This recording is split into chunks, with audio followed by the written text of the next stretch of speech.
Right then, I am doing a very brief review on the Book of Dragons by Michael Whitwer. I've managed to get my hands on it. Pretty decent book. This book contains a lot of artwork of dragons. A lot of it is the new 2024 redesigns, which I'm not a fan of. I preferred the original designs from, I think, 3rd edition onwards, the ones they were using in 5e. Though some of that is still in the book. There are some of the older designs as well.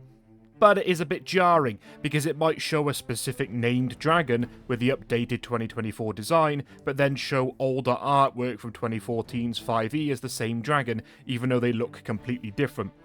There is a lot of new artwork for each dragon as well. Some of it is fantastic. You can see some of it on Twitter, as some of the artists like RJ Palmer, who did the Gem Dragons, have posted some preview there. It's actually nice to see all the new artwork for the Gem Dragons. They are fleshed out so much more than what we got in Fizban's Treasury. One thing I do love about this book is that it has the silhouette comparisons where you have a dude standing next to the dragon for scale. I really like that. It reminds me of some of the dinosaur books that I had as a kid. It also details the wingspan and the length of each dragon. All adult though, not ancient. However, almost every dragon in this book is apparently the exact same height and weight, even if the silhouette doesn't look like it. For example, it says the adult white dragon is 16 feet tall and 160,000 pounds, but its silhouette looks smaller than the adult blue dragon, which is apparently the exact same height and weight. It feels less like they did this intentionally and more of a copy-paste. In terms of lore, you won't find a whole novel's worth here, but each dragon does get a few pages of information and detail. It also marks each location of known dragons on the Sword Coast, which is handy if you're using that as your setting. Tiamat and Bahamut are obviously mentioned in this a lot, as well as Sardior. For Tiamat and Bahamut, there are quotes from each of them on the chromatic and metallic dragons respectively, basically giving their thoughts and ideas for that specific dragon, like Tiamat talking about how the black dragon is the most evil and she's created it to have all of her malice and hatred and all that type of thing.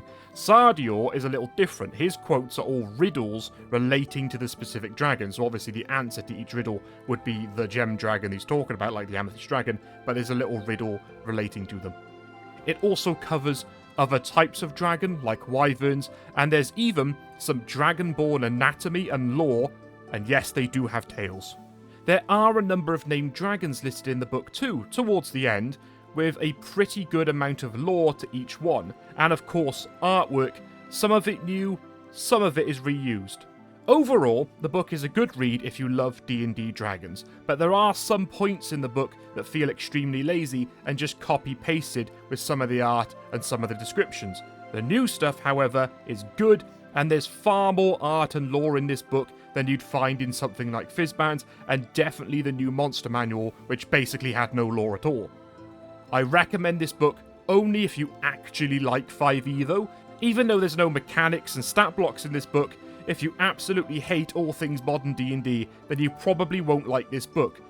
But I'd give it, I don't know, a 7 out of 10.